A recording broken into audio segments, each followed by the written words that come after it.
What's up, dude? We're Zack here. Morgan. Yeah. We're out here. How you been? Good. You're a busy man. Yeah, I try to be. You are a busy man. I need to be. What how long have you been in Austin specifically? I just hit 15 years in Austin this month. And on stage all 15 years, huh? Yeah, and then some. Yeah. I started kind of planting seeds before we came out here. Okay. Well, where are you from?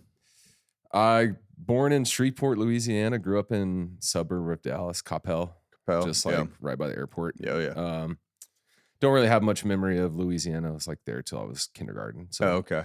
Right on. It says it on my passport. That's about as much as I can say about it. I mean, I love Cajun food and Mardi Gras and Cajun music and, you know, kind of that culture. But yeah, I'm a Texas guy. Nice. Sure. Yeah, but my wife's from Southeast Texas. I call it West Louisiana. It's all right there. Yeah. That's cool. So people in Louisiana call Shreveport East Dallas.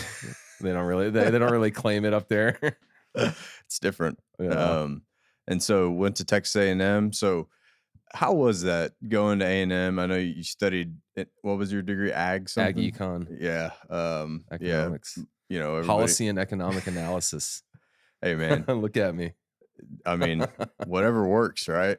Were you trying to do something with that, or were you just kind of degree in music? I think I was kind of pressured by some mentors and also my parents to not, because I didn't want to be a music educator.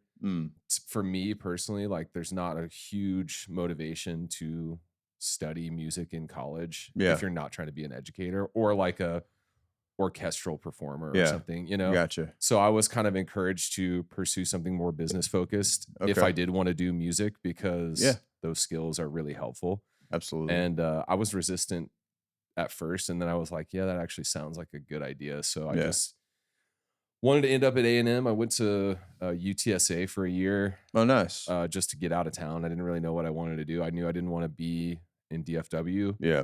A lot of my friends went to UNT. I knew I didn't want to do that. It's too close to home. Yeah. It's a great school, but I mean, it's a big music school. Music school. Yeah. But yeah, I went down there and then spent a lot of time at A&M during that time. I was like, dude, I got to get over there and just figure out what I want to do. And the business school is really hard to get into there. So I was like, that's not going to work for me and my school style. Yeah. So Wayner High, man. Yeah. No. Yeah. So somebody was like, hey, the agriculture department, you get a lot of the business school classes. You're taking all the 101s and 201s of business, you know, accounting, banking, finance, all the basics. And I was like, cool. And it's easy to get into. Yeah. And it's like chill. The people are really chill. Like no one's taking themselves too seriously. And do you have any classes with Von Miller? I don't know if I did. Actually, I think he was.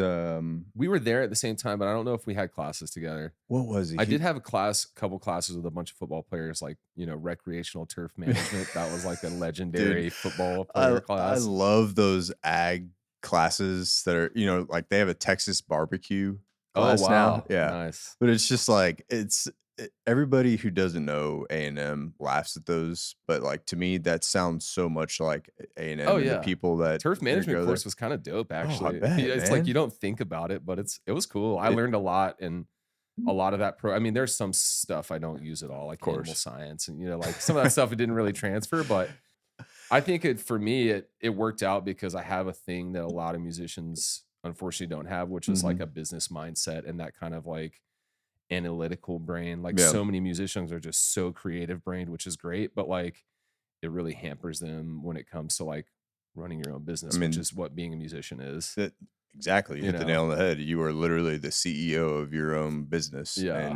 And that's honestly half the battle of being a musician. Or more. Yeah. You know? Yeah. Which is like, you know, if it was all playing music and writing music, there'd be a lot more successful musicians out there, but it's like 80% not that, and 20% doing the thing that you really want to do. Yeah. So when you were at A&M, did you you had your band Strawberry Jam?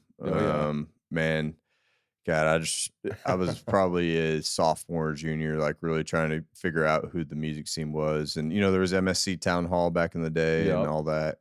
But damn, y'all tore it up. We were the only ones doing that. Yeah, you know? but that's what I was going to say. It was the only band in town that was doing that. Well, and we started playing, like, I think everybody at A&M, you're either playing country music or you're playing in some sort of school related band. Yeah. That's it. Yeah. You know, and like, so some of us were playing in jazz bands. Some of us, we all played in various country bands, and we're like, why don't we just do what we want to do, which is like improvisational music, you know, kind of jam band, psychedelic, just fun exploratory, stuff. fun, you know. Yeah. There is a scene for that there. There's a scene for everything at a school with 50,000 people. Absolutely. And well, and you were playing in Bryan too, which has a which is way cool. different scene, Yeah. I would say, musically from College Station. Like College Station had Harry's and the Hall and all that, but like you go to Bryan and there was much more of an artsy scene, I would say. Yeah, Revolution, that was the spot. I think it's still there. Oh yeah. I check every once in a while to see if they're still there, and I think they are. Yeah, I think so. I saw Bright Light Social Hour there. Really? Yeah, this was back. I mean, it was like the spot. If you were like, there was another spot called Stafford. Yeah, Stafford the Stafford Theater. Yeah. There were some spots that did non-country, like even on Northgate, Zapato's and Shotzi's. They did some non. That was the only place I ever played in college was at Shotzi's. Nice. I was in One Army. I don't know if you knew one of the men's organizations. Oh and, yeah, okay. We had a band and we played Shotzi's, which it became a Tudor John, and then now it's back to being a bar, which is kind of funny. Damn. Yeah. So we just started doing that because nobody else was doing it. We wanted to do it. We had like, you know, I don't know when you started seeing us, but at first we were like, you know, anywhere from 8 to 15 people in the band. Sometimes everybody's on stage. You know, we had 3 different drummers that would jump up and down, and it was just kind of a collective of guys, like-minded musicians that wanted to do that weren't able to do it anywhere else. So we just kind of banded together as like a collective, you know. Would y'all come down to Austin and play? At the beginning, no, not for a while. Like at first, it literally was just like a jam session. We would book gigs to do a jam session in front of people, which is like, sounds insane to me right now. Like people would buy tickets to like a fully improvised show. Yeah. We had no songs for years. What a way to hone the craft, though.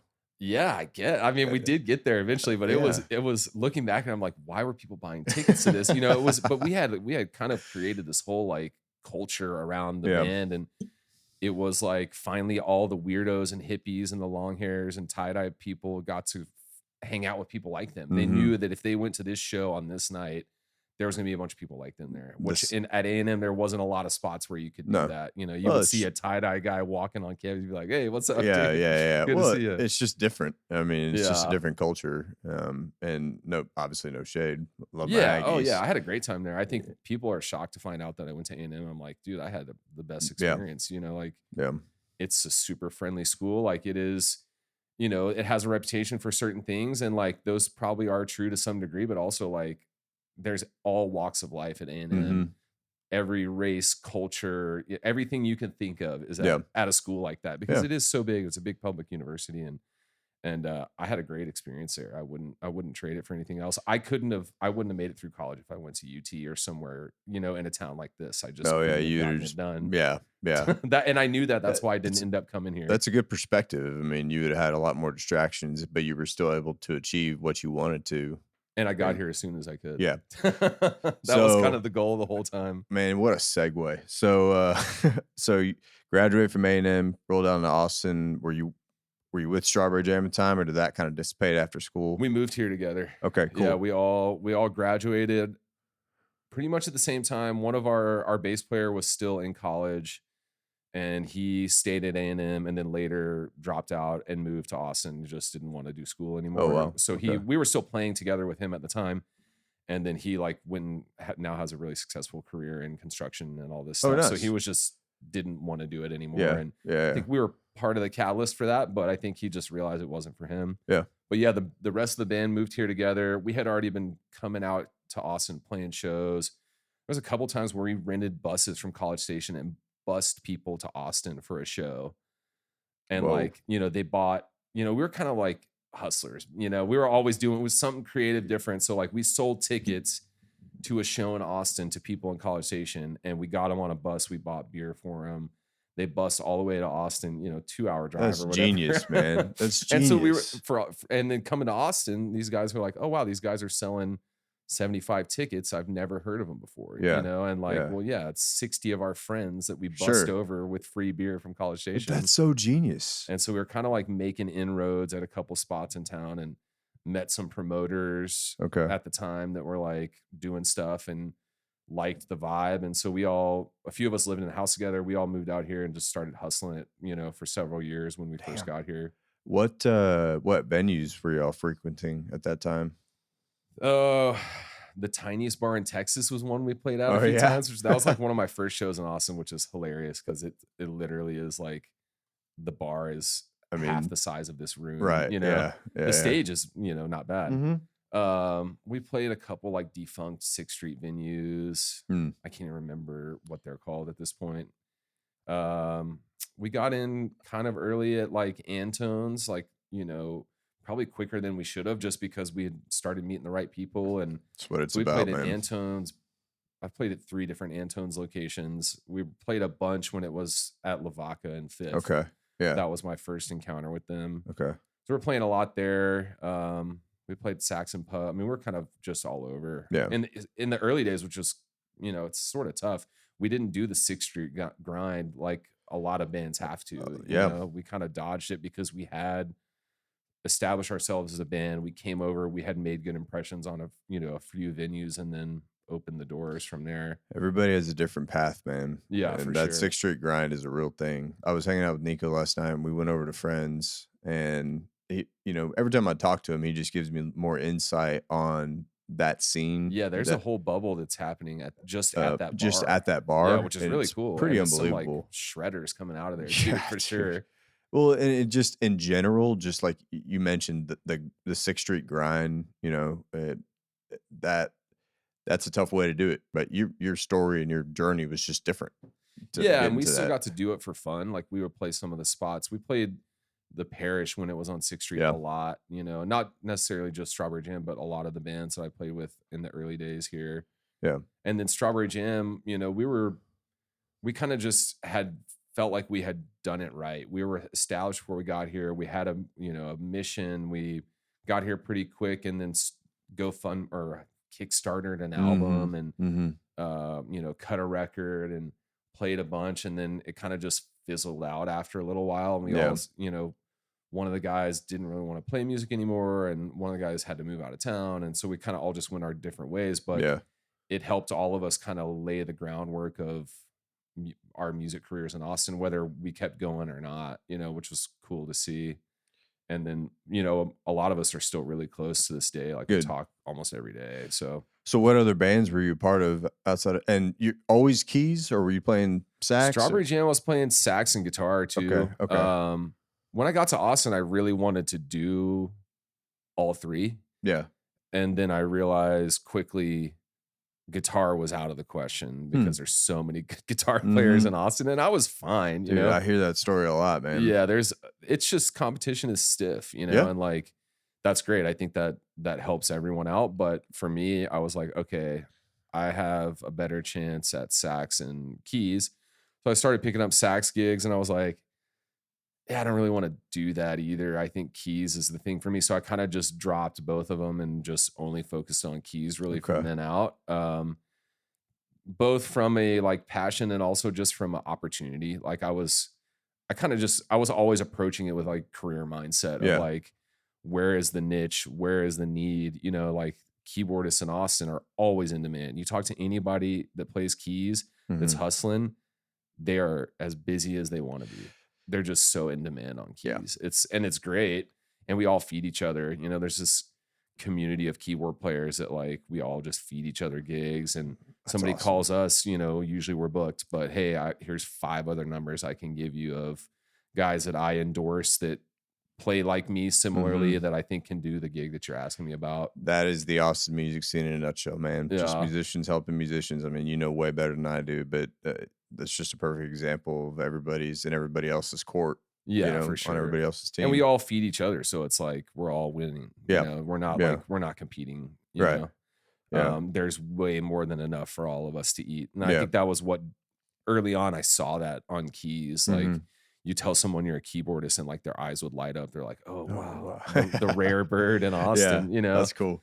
So yeah, I just kind of fell into keys, and that was my long standing instrument. Like I started keys first when I was a kid, like a child. So like, it's what I had the most experience in. I had gotten away from it over the years just because I'd been playing it I've played it as long as I have a memory. Yeah, Like I don't have a right. memory of not playing. Oh wow, Um, that's cool. so I kind of got away from it in middle school and high school when I picked up guitar and sax and stuff because I was like, I got to do something else. Like I've Yeah, just been playing keys forever. I yeah. don't even know if I like it. It's a foundational instrument, though, man. Oh yeah, for All sure. all of music is laid out literally in front of you. Yeah, You it's know. the best. I mean, I feel like that's another thing about keyboardists. You won't meet many keyboardists that only play keyboards. Hmm. Like it's because it's like the gateway drug to music. Yeah, Like it'll open the door and then just makes learning everything else so much easier. So yeah. like it's Very rare you'll true. find somebody that's like, yeah, I just play keys. I don't know how to play anything else. Yeah. Because it just opens the door for a lot of stuff for you. So, Strawberry Jam. What? Just throw me some other bands that you were part of around that time. What happened after that? I started kind of just shopping around and playing with as many people as I could. Okay. I was also like, I had to get a job when I moved to Austin. So I was working Sure. full time in tech. Okay.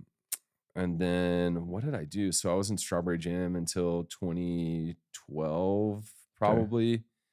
And then that's when I kind of started making the jam band transition, which is more of, I mean, Strawberry Jam ended up sort of not becoming that. Like that's what it started as. And it almost became like pop rock, or like, we would jam and stuff. We would kind of improvise live, but I wanted to do like a jam band. Yeah. So like I started playing with jam band guys. Me and the bass player of Strawberry Jam teamed up with some other people and started a band called Mama Festa with this guy, Lowell Carrico, this guitar player.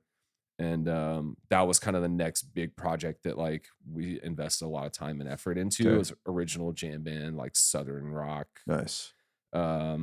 Who would you say were like the biggest influences of that band? Just all the jam bands? Yeah, I mean the singer's name is Lowell, which is like the lead singer of Little Feat is Lowell George. So Little Feat was a huge inspiration, at least for him in his life. And they're kind of like that Southern rock funky jam band. And then Fish, like I'm a huge Fish guy, and just all the big jam bands at the time. And I think we also were sort of doing something that not a lot of jam bands were doing, which is like the really like funky Southern thing. Like, Panic is Southern, but they get funky and they're kind of, it's just a different brand, I guess. They're kind of more like Southern rock, like, gritty Southern rock. We were kind of trying to mix like the New Orleans funky vibe with some Southern rock. So it was different, similar, but different. It's a fun show. Yeah, we had a great time. We did a lot of shows and played a lot doing that. And then that opened doors for me to play in some like jam band tribute bands, like a Fish tribute band and a String Cheese Incident tribute band. And yeah, that's what you're currently with, right? Yeah, still play with both of them. Okay. We just did some dates with the Cream Cheese Accident, which is that's such an awesome name. Hilarious name that I was actually resistant to at first. I thought it was just too silly, but then I was like, it needs to be silly. It needs to be. But even to this day, my bandmates still like give me shit about resisting that name, and it's like one of the things people love most about the band is the name. Yeah, I was just like, it's just so silly, but it's obviously it worked out. It's I love perfect it. Though. We just did some shows up in Chicago area this past week, nice. 2 weeks ago. It was last week. That was fun. Is that your first time ever touring? With them, we've gone on a couple tours, like Colorado runs. Really, we haven't really gone anywhere else besides like Dallas, Houston, that kind of stuff. Okay. There's such an appetite for that music in Colorado. That's where String Cheese is based out of. And Colorado, the jam scene in general is just so deep, and there's so many small towns with pockets of people. Yeah.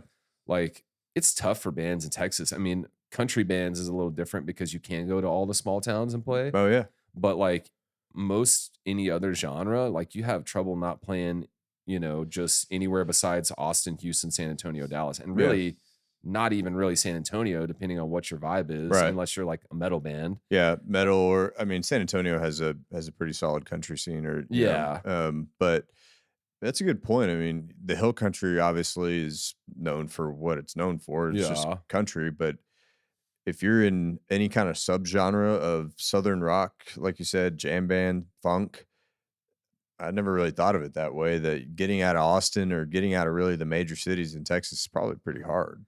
Yeah, and even getting out of the state, like if you want to go play somewhere else, you got to drive a long ways. So like once you get to Colorado, at least for jam bands, you can stay in Colorado and play 10 cities all within, you know, an hour to yeah. 2 or 3 hours of each Okay. other. So we would do that and hit, you know, 6 to 10 cities in 10 days or 12 days Nice. because it's so easy. And there's little Yeah. pockets of people in every town that'll show up. They love the jam band stuff. And you get to go hit mountain towns. We would do like ski runs, and, you know, we would get free passes, like lift tickets Dude, and what a- rentals, what because a everyone wants day. to buddy up with you. Yeah, yeah. So we would go like get our asses kicked on the slopes all day and then try to play a show at night.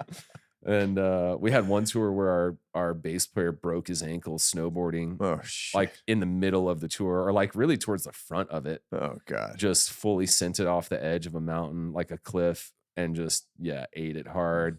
Played the rest of the tour sitting down in a chair with his leg up. Didn't even go to the doctor because he was like, "What am I going to do? They're just going to put me in a cast. You know, I'll do that when I get home."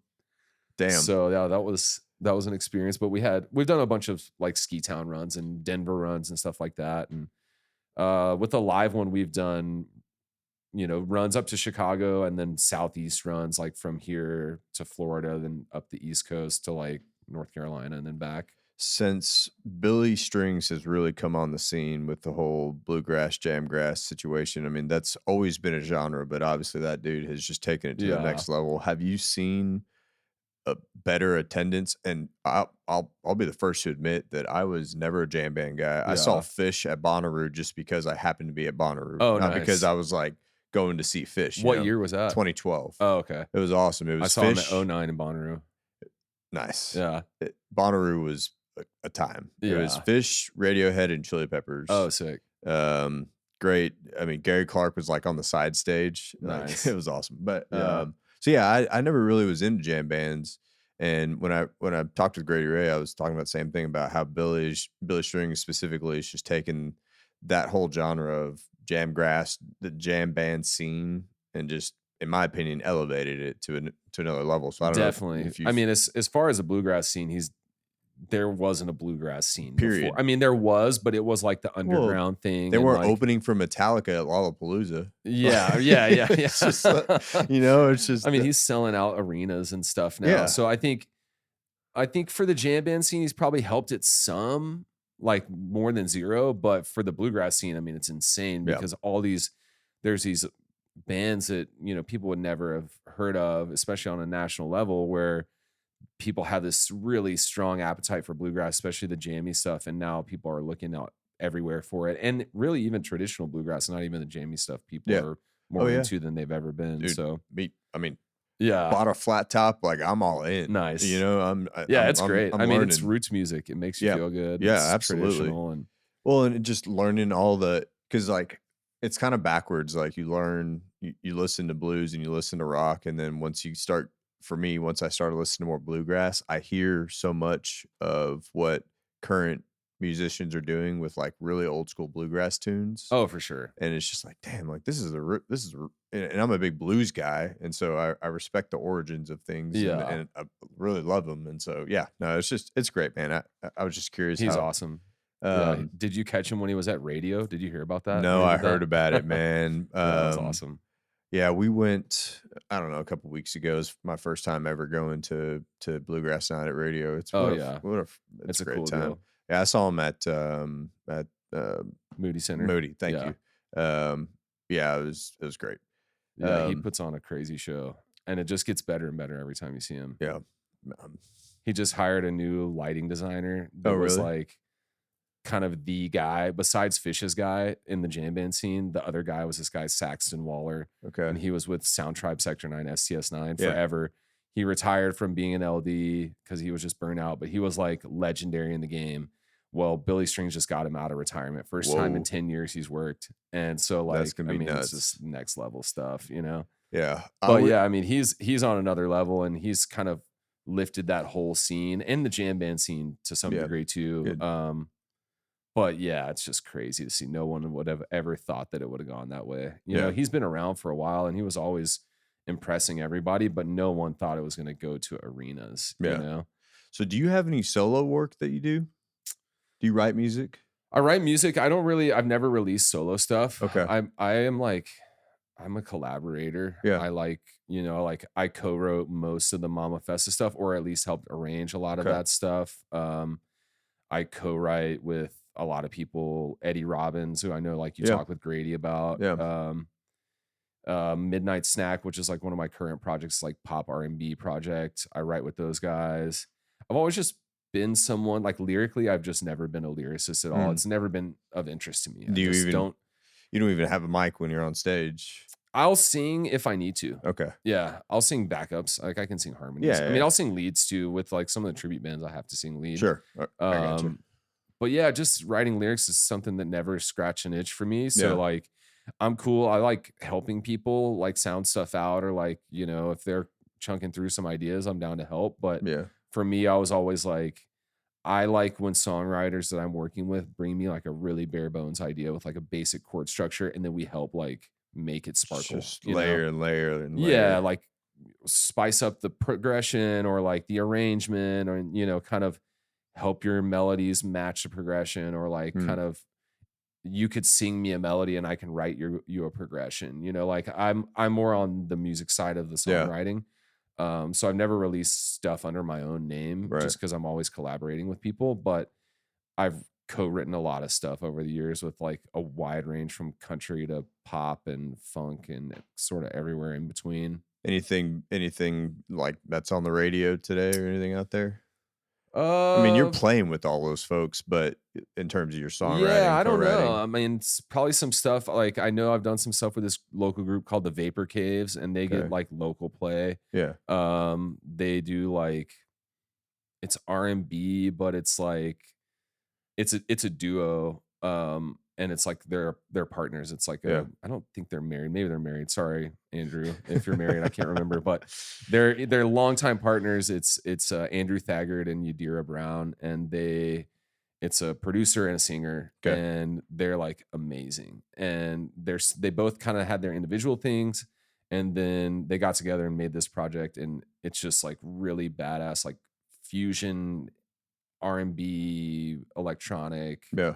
And they're like masterful promoters, and they're really well connected, and like so they've gotten their stuff on the radio and some like bigger podcasts, and just they've done some cool stuff. Yeah, I don't really know. A lot of times I'll co-write with stuff and it just goes out in the ether, and I don't really follow it. You're doing it because you love it. Yeah, it's cool. I like doing it, and I like helping songwriters out, and like I have songwriting credits that I don't really pay any attention to. They're just there. It's just part of the fun for me. I like playing live. That's like my passion. I like live performance. So I think the other stuff I just do because it's fun behind the scenes, and like releasing music is something I've never put a huge focus on, either with bands or with myself, just because, whatever. I think it's good to like chronicle your songs, or like just to have something that's like tangible, but I just like playing live. That's always been my thing. But as a creative, that must take off a certain level of pressure, maybe, because you're not like, oh, I need to get this next album out, or I need to get this next song out. Your main thing for what you want out of your music is to go perform your music. Yeah, just fill up the calendar, and that's perform any music, anyone's music. Right. It's whoever. Exactly. Yeah. It doesn't have to be just your stuff. Yeah. And I think, dude, that's a great way to live life, man. I think it's a blessing, because I don't think some people just don't like that. Some people don't like playing covers at all. Some people don't want to be in someone else's band. They don't work well like that, or they want to focus on their stuff, which can be very like creatively rewarding, but financially not, or like, career-wise, it's like unsustainable, or like you basically just have to work another job and then do this. And so I think for what I like to do and for what I want to do with my career, that's just what works really well for me. I like to play as much as I can, whatever I can, wherever I can, So were you formally trained in music at all? Yeah, I grew up playing piano. Right.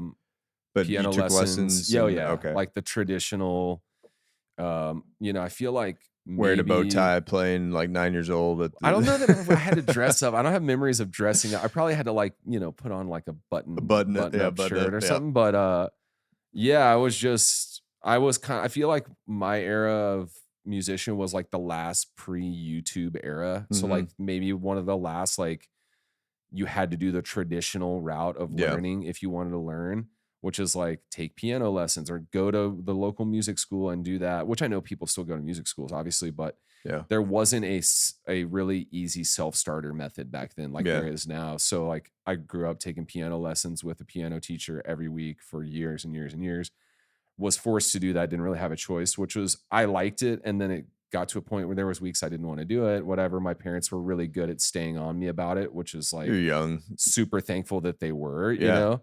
Yeah. And then it got to a point when I got to middle school, they're like, okay, you can quit as long as you join band and learn another instrument. So I did quit and started playing saxophone. Were your parents musically inclined people? No, they, I think if they could go back and choose to be, they probably would have. Yeah. And they love music. I mean, Right. I grew up around music appreciators, and they would take us to concerts, and, you know, they love music. So I think they wanted to at least give us the option to have that, you know, which is like awesome that they Yeah. kind Absolutely. of saw that and acknowledged that, and then like forced us, you Mhm, know, mhm. like, you know, You and every kid needs to be nudged in certain directions at some Yeah. time. So you siblings yeah, I have a brother. music also in music. Yeah, not anymore, but Okay. he played keys and then played trombone all the way through high school, and then Yeah. just didn't want to do it anymore. No, that's fair. But yeah, I have a musical family on my dad's side. Like I have cousins, like I have an aunt that was a career music educator. Nice. I have a cousin who's a career musician, or two cousins that are like career musicians. One is still out there like touring the world, playing metal, heavy metal music. Okay. And my whole family, when we'd get together, we'd do talent shows and everybody would sing and Wow. dance. And That's cool, man. yeah, I had a big family on my dad's side, and 10 cousins, and then they all started getting married. So like our family reunions, Just it's like expanded. 40 people, and we still do family talent shows where everyone gets up and does something. That's And fun, man. That makes Thanksgiving and Christmas fun, I bet. yeah, it does. And just growing up around it, it's like it was just normal for everyone to be singing and playing and doing whatever, even if it wasn't someone that had a career in it. So I think it was just cool to be around it all the time growing up. And I think for me, it just motivated me. Like my cousin Bo, who still plays gigs and stuff to this day, like he was like my family musical mentor. Like he would be like giving me CDs at Christmas of like Miles Davis and like putting me on to shit that I never would have found He's on my molding own. you. Yeah. Which like, I mean, without him, like he put me on a Dave Matthews Band, which was like a huge thing for me in high school. It opened my eyes to a lot of that scene. And just a lot of that. I mean, he really showed me a lot of stuff that without him, I don't even know musically where I would have ended up or if it would have gone anywhere, just because he kind of showed me a lot of stuff I never would have found on my own, you know? And he was also a great singer-songwriter, guitarist. So it was just cool watching him growing up. Like he's 10 or so 15 years older than me. So like he was like one of my musical heroes growing up. You know, I still love watching him play and sing. And when we get together, we play and stuff. He was just down here like a month ago. So yeah, I was just musical family, grew up playing music and playing keyboard, playing piano, classical. Played classical until middle school, and then you play classical in band. You're like, can I play something else? You know, like you don't have an opportunity to not play classical music until you're at least in high school. Right. If your high school has a jazz band, which mine didn't, because our band director was so like rigorously marching band and classical music focused. He was really, really good. Interesting. And we were a really good band, but like he refused to allow a jazz band at the high school because it was a distraction. Okay. It distracted you from the things that mattered, which is like the contest. And like our marching band was amazing. We got to go to like Ireland, and, you know, they've done inauguration parades, and, you know, so they were really good, but, you know, at the expense of like kind of not allowing people to do other stuff that they may want to do. Well, maybe that kind of pushed you into really honing in on that skill. And then, you know, I'm sure that translates somehow to what you're doing today. Oh yeah. You know, I mean, we learned a lot in that era, and he was a great disciplinarian. He was also, I mean, he was a nice guy. Like he cracked the whip, but he was chill. And like, I think he liked me because I was a little shithead, but like I was also good, you know. You were super talented. That's kind of like what he was too. He was like real hard headed, but like good at what he did. It's kind of like a football coach who loves his star running back, but star running back keeps getting in trouble. Yeah. I mean, that was me. Like I would be on the field in front of 300 people. He'd be yelling at me, and then we'd see each other later, and he'd just like give me a little smirk and a nod. I'm like, I know you love me, you know. That's so funny, I was man. good, man. Like I was, and then in high school, I sort of started to break away and make music that I wanted to make with like some buddies that were in band together. Like we had like bad bands, you know, that we Everybody would had like bad bands in high school. playing the high school talent show. We did okay, you know, like when one year we did okay in the talent show. We played a bunch of Beatles songs. It was cool. We all had long hair and wore suits and stuff. So that was cool. That's awesome. And we that's when I really started to like play my own stuff and got into jazz. And we would play like Borders bookstore, and like we played at Borders Books for like gift cards, and we would play the gig and immediately buy CDs with the money that we made. Yeah. So it was just like a way for us to get new music. I mean, it was just music feeding music, and that was what we did. That's cool. But we were gigging, you know, that was like the first gigs I played was in like bookstores and stuff like that. That wasn't like piano recitals and you know, high school football games. So were y'all playing, but outside of bookstores, did you ever get any like Dallas club action? No. Yeah. And that's the thing. Like I when people find out like I grew up in Dallas, I'm like, I didn't know anything about the Dallas music scene when I was growing up. Really? I just wasn't. We would go to shows, but like it was just the big bands that you were like down. I knew about some of the like up and coming bands. Like, you know, I knew about Snarky Puppy like forever ago because they were a UNT band when I was like in high school. Okay. They were just getting started, or like it was maybe right after high school. So like I was aware of some of the stuff, but I wasn't going to local band shows. We were going to big national touring shows if we were going out to shows. And so I didn't really know much about the music scene when I was there, and then didn't even really start playing in Dallas until I lived in Austin, like years down the road. It's a cool full circle moment though. Yeah, it was cool, and got to go back and play, and my family would come out. Yeah. Like my high school buddies that I still kept in contact would come out and see me play back then. So you got your Roland shirt on, and I saw you're an official Roland artist. Oh yeah. So what was that? How did that all work out?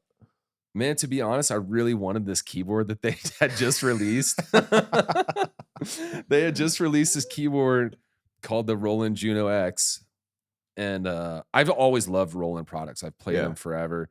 I just gravitated towards them early and liked them, stuck with them, you know? Okay. And for me, and I think at some point years ago, like probably 5 or 10 years ago, I did the whole reach out to a bunch of brands and see if anybody will give me anything. Well, I didn't really have much to show back then, you know? Gotcha. So got a lot of polite no's or non-responses. And then maybe 3 years ago-ish, that keyboard got announced. I was like, you know what? This is going to be the catalyst for me to reach out to some people again and just say like, hey, here's who I am. Here's what I do. Here's why I like Roland. You know, like here's all the Roland gear that I play all the time. I sent them photos of me playing ACL on a Roland board or like whatever I had of like, to show them that I'm not like bullshitting. Like I really do love their products and like have bought so many over the years, and was just like, this time I knew I had a better story. I've always been a pretty good salesman, you know, and it was like, it's a skill. And then I could find the right contacts, or I knew people that worked there this time. Cause I just, you know, I've been here for 15 years. So I've made a lot of connections. So I knew someone that knew people that worked there directly. And so I was like, all right, I can get in front of the right person, at least get an answer, you know? Yeah. And so got an answer. They're like, hey, this sounds great. Let's have a conversation. So I got on a Zoom call with like, I know it's like artist relations people, some product people. And we just got on a Zoom call. I set up like a bunch of like Roland keyboards, like right off frame, you know, like I have like vintage Roland stuff.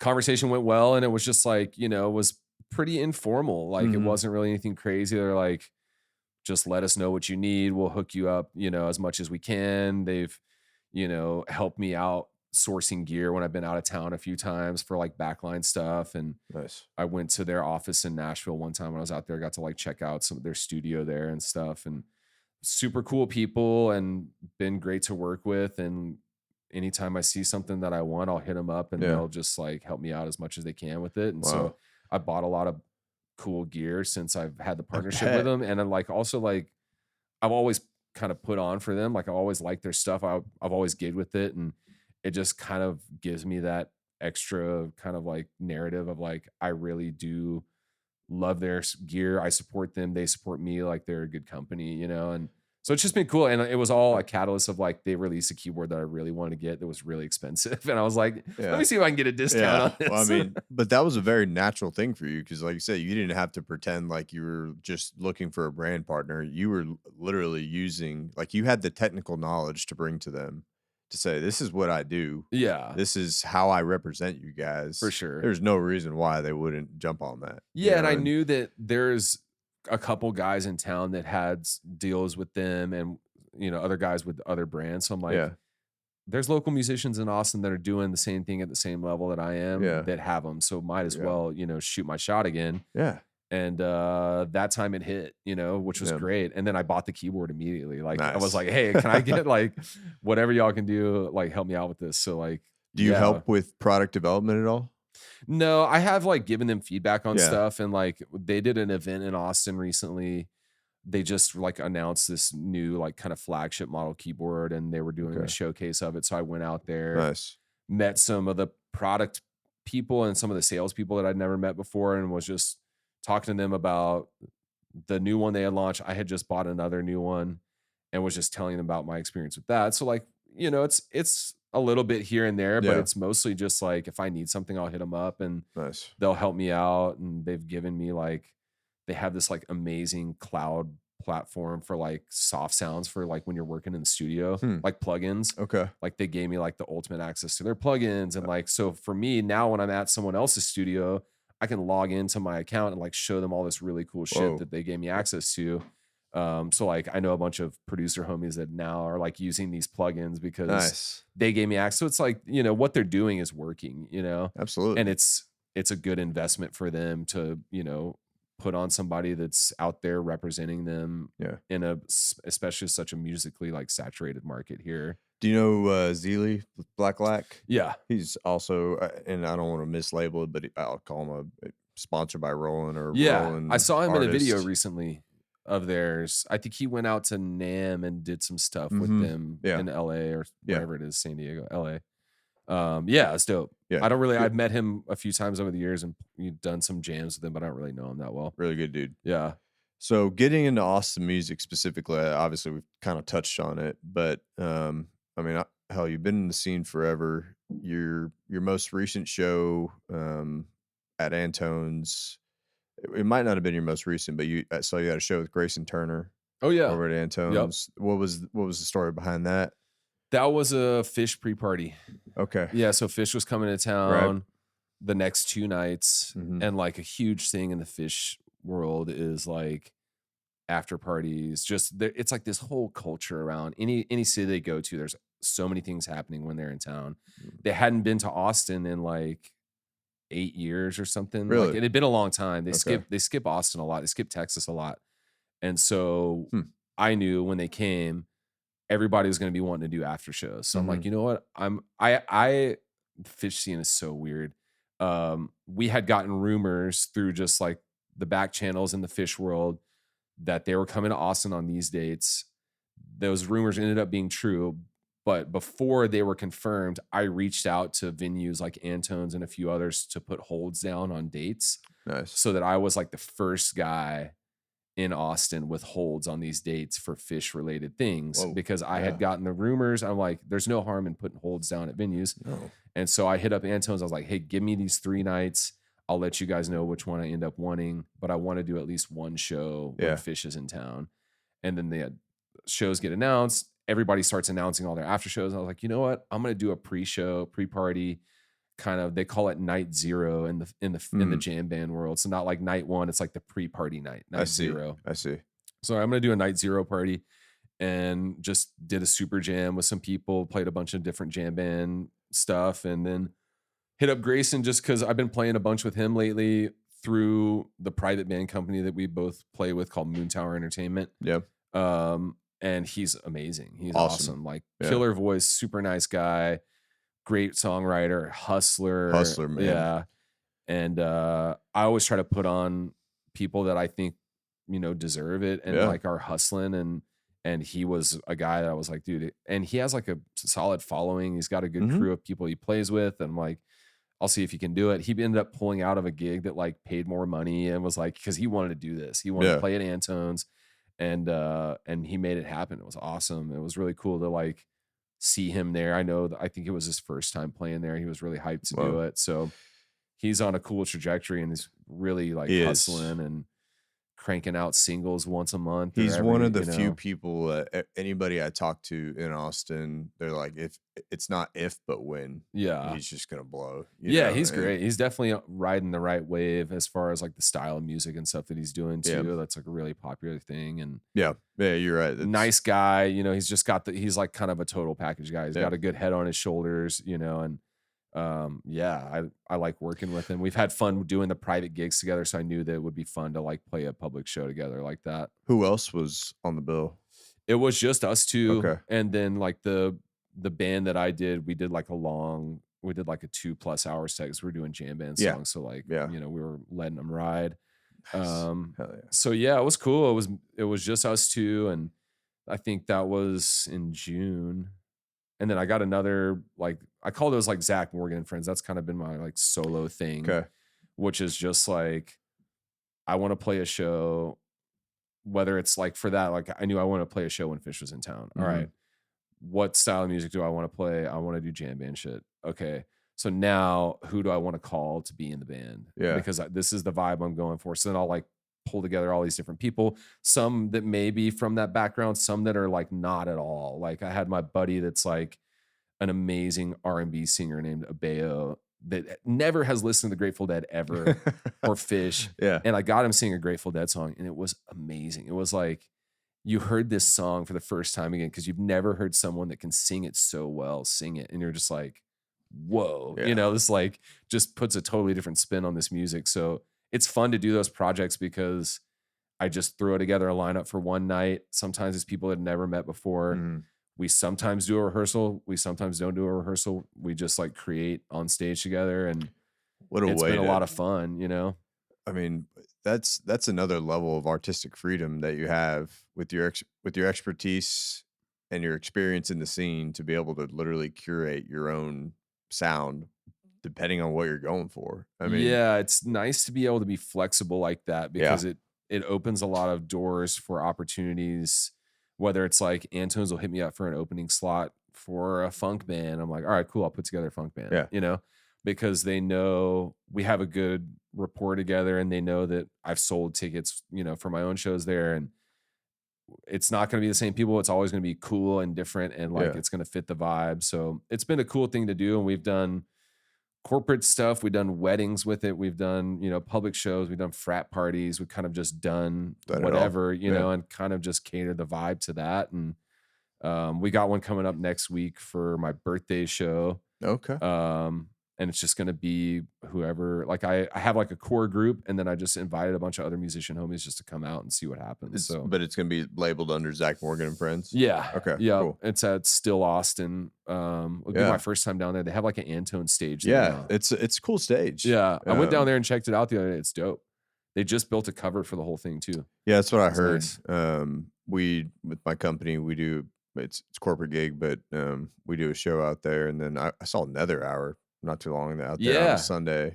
They're doing cool shows out there. Antone's is booking it, you know, because like I had hit up Antone's about doing a birthday show at Antone's because I did one there last year, and they were like, hey, you could do it here, or like Still Austin is doing cool shows. They're free. You know, they've got a good budget. They have nice equipment, and like you can do a free show earlier. Why not? Like, I'm like, sure. I don't have to try and sell tickets. I hate trying to sell tickets. That's like my least favorite thing to do. Like trying to convince people to spend their money.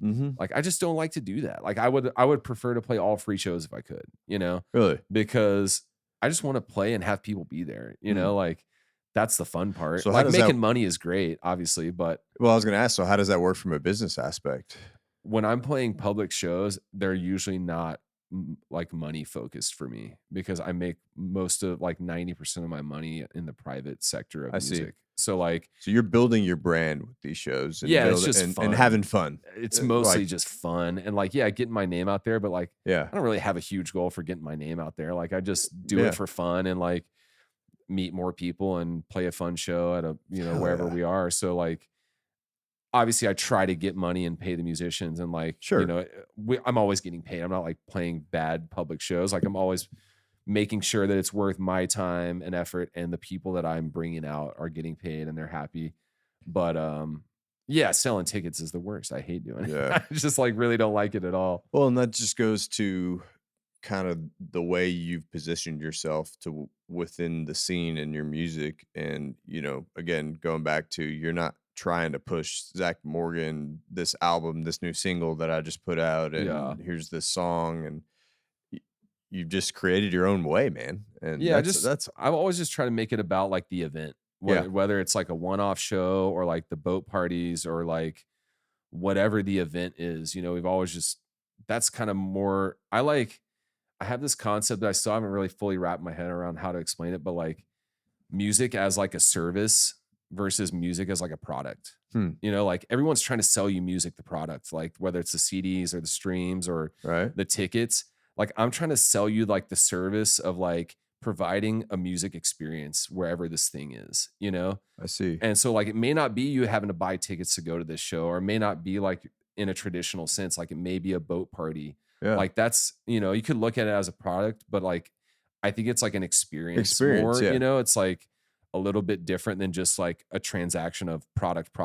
You buy Right. this, I give you this. Give me music, give me money, I'll give you music. You're Yeah. kind of bringing them into more of like you said, experience. Yeah. It's just trying to approach it differently. And like, I don't know, everybody's like trying to sell stuff all the time in the music Yeah. industry. So, Yeah.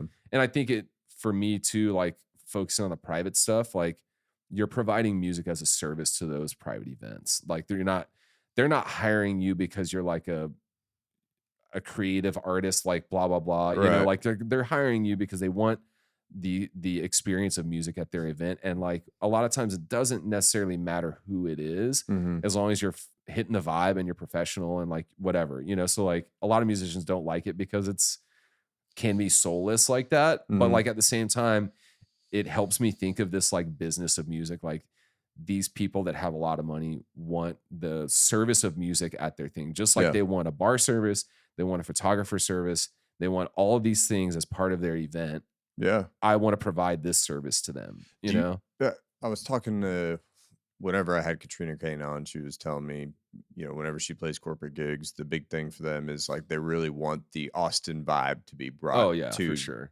to the whatever's going on. Cause I mean, obviously a lot of corporations that have moved to Austin recently, some of them are international, all the people are coming from out of town. They want you to roll up in cowboy boots and a bolo, which is why like bands like Katrina is great for that. Yeah. Like I know with Grady, he talked a little bit about Outlaws of Funk. Like we started that as like a thing that can do those events. Right. And we've played a ton of events because like you look at us and we're a bunch of long hairs, like pearl snaps. And, like those guys are more country than I am for sure. But like, I bought a pair of boots and I'll wear them to those gigs, to like sell the experience. I mean, that's part of the business, man. Yeah. That's just you got to look the part. So what other, outside of just playing music, what else do you do around the scene? I saw your little involvement with Ham.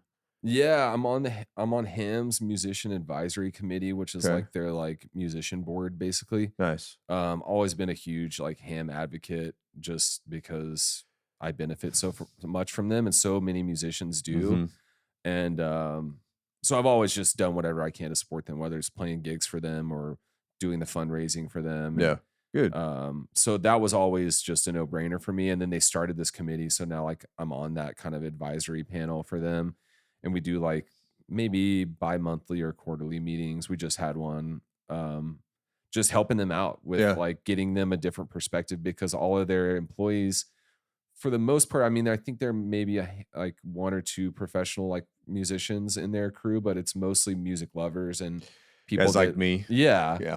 Which is great. We need that. Everyone needs that. Absolutely. But it's the part of the ecosystem. Your perspective on what you're going through is 100% different from mine. So, and mine is so different from a different musician who's in a way different, kind of scenario than me, because I'm like definitely very privileged where I'm at in the kind of the things that I've carved out for myself, whether it's the private gig industry or the, booking, like I book for Half Step on Rainy Street, Okay. and that's like a side hustle that helps me pay the bills, and Yeah. also like I can book myself there whenever I want, Yeah. you know, which I don't really do that much. I thought I would do it more when I got the gig, but I really don't. I do it, you know, when I want to and when it makes sense for the venue. But it's like it's just another hustle for me, and it's a great way for me to meet people and help get people paid and Yeah. stuff, which is great, you know. That the music scene on Rainy Street is interesting to me. I mean, I used to go all the time to Eisenhower's and watch the Night Owls on Oh Sunday yeah. afternoon, and obviously, just as life goes on, we've stopped going to Rainy, and Rainy's obviously a completely different place than what it was even hell 5 years Yeah, ago. oh for sure. And but I was talking to Dusty Miller about his experience playing at Bangers, Oh yeah. and he loves it because it's obvious. Bangers is still popping. Bangers is one place that never slowed down Yeah, throughout this whole time. I mean, and it's a lot of tourists, Yeah. and everybody is there. They're spending money, Yeah. and you know, I don't know. It seems like to me that music could still be a very, I mean, you know way better than I do. You book there, but like it seems like to me that if more venues integrated music, Rainy could kind of get back to being a more popular place out with local Austinites. And I Yeah. don't know. It's weird, man. I don't really know what to think about it. Like I'm cautiously optimistic about where it's going right now because there are a bunch of new bars opening. The construction is like getting really close to being finished Yeah. in the middle of the street, which was like so rough. They're Yep. about to reopen that parking lot at Hmm. the Mexican American Cultural Center. So there'll be like a legit place to park that's not like Yeah. grifting you for $50. Yeah. And so I think, and there's places that are still doing music. I was playing in the band that took over for the Night Owls PDA, which is Okay. like kind of the pop boy band cover band. I never. And so once they stopped playing up to the pandemic, and I think we just took over right after the pandemic. So we Okay. were playing there until they closed. Okay. Every Sunday, doing the Yeah. same slot that they were. Yeah. And it was cool. And like right after the pandemic, it was the most crowded it had ever been. And then you just sort of started seeing it die Mhm. off. That like we're finally outside again. Excitement wore off for a lot of people. And then Rainy was just going through so much construction and bars were turning over, and it was Yeah. just tough. They're definitely turning a corner now, but it's still they got some time to figure it out. Yeah. And I mean, are you tracking what's happening on 6th Street with the? I mean, Yeah, that's there's some crazy stuff. I know that like the barriers is like kind of the first thing that's a signal yeah. for change, and then like all these places got bought out. So like that's the huge question mark of like what's going to happen Yeah. next. And I mean, I think the biggest goal with that is to really just turn it into a arts and cultural and entertainment district, and Yeah, which is what it was supposed to be, or what it is, or what it was. what it wants to be. Yeah. But at the end of the day, I mean, hell, I was I was on Dirty last night. You know, it's just like there's a couple places that you could go to, but after a certain time, it's just there's a level of safety and a level of craziness that for me, I don't want to. I have no business being out there. You know, Yeah, and like aside from like a couple of the spots, like the music is because of what it has turned into, the music has to be a certain thing. Like you're right. hearing Yeah. Tennessee whiskey at 7 Yeah. different spots, you know, like Exactly. but it's not the Exactly. fault of the musicians. It's No. just that's what the bars want to hire because that's what the street turned into. So there needs to be some change there too, you And know. I think there will be, you know, Yeah. and you know, from what I understand, the developer that came in and has purchased a lot of that is not to necessarily go build a bunch of condos. Yeah. It's to reactivate the spaces for maybe a higher level quality of entertainment and music and nightlife. I mean, And there's so, definitely an opportunity. I mean, it's like the most highly concentrated bar area of yeah, Austin, you know, and I yeah, think seeing what they did with the Red River district and kind of mm-hmm, how the city supports it, mm-hmm. and like the city supports 6th Street, and I think it's like it's probably got some protections where it can't be like fully stripped of like the Yeah, nightlife those are all entertainment. historical buildings. Yeah. You know, So like, and actually, I tried to advocate for Rainy Street to get that treatment, and like it kind of fell on deaf ears with a lot of the Austin city government people that I talked to because they don't consider Rainy Street like a arts and entertainment district. They just no, consider it bars. yeah, But then like when you go down there 5 nights a week, there's bands playing at 5 or 6 or 7 different bars. It's like, well, what does it take? You know, like it's happening, whether or Yeah. not you want to acknowledge it. And, they're running into a lot of issues there with like sound ordinance and Yep. condos, and same with West Six. Like, so all the West Six live music spots are dying or dead, just because the Yeah. condos are winning the battle there and they're not protected by the city. Yeah. I mean, that's just the reality of whenever you put somebody's bed next door to a venue. You know what Yeah. I'm saying? Somebody's Like, bed that they bought, yeah, that they yeah. chose to walk Yeah, into. yeah, yeah, yeah, yeah. Which is just crazy. But yeah, that's a whole different can of worms. It's weird, but I hope that, bands continue to get booked on Rainy Street. I think it's an opportunity to not be on Dirty, and there's still a bunch of bars there that a lot of them used to book a lot of music, and some of them still do. Half Mhm. Step, we have music 4 nights a week, sometimes more, and Bangers, I think at least that, maybe more, Yeah, maybe 7 nights a week. I don't know. And maybe. then Stagger Lee, actually no, I don't know. There's so many spots that like Idle Hands used to have bands 7 nights a week. They closed, but they just reopened under another name. So I don't know if they're gonna have I got something. you. It's definitely like there's an opportunity there. So Yeah, we'll see what happens. I yeah, hope it works out because I love Rainy Street. I think Half Step is like amazing. yeah. It's It's a been a great spot. great spot for live music forever, Mhm. since before I was working there. And I just kind of took the like thing that was already built and just carried it along and just let it keep rolling. I was lucky enough to, when I first moved to Austin, like, I guess I didn't really move here yet, but like going to the OG Lester Pearl, Oh yeah. and just that, I'll use the term vibe. That vibe of Rainy Street, I think, is what maybe guys like you who've been a part of Rainy Street are still kind of what I feel like what needs to be chased, but Oh, it's just everybody's chasing it's just that. Yeah. impossible. The It's original literally era was impossible. like the best. And like that was right when I moved here, when all those bars were first popping up. And Yeah.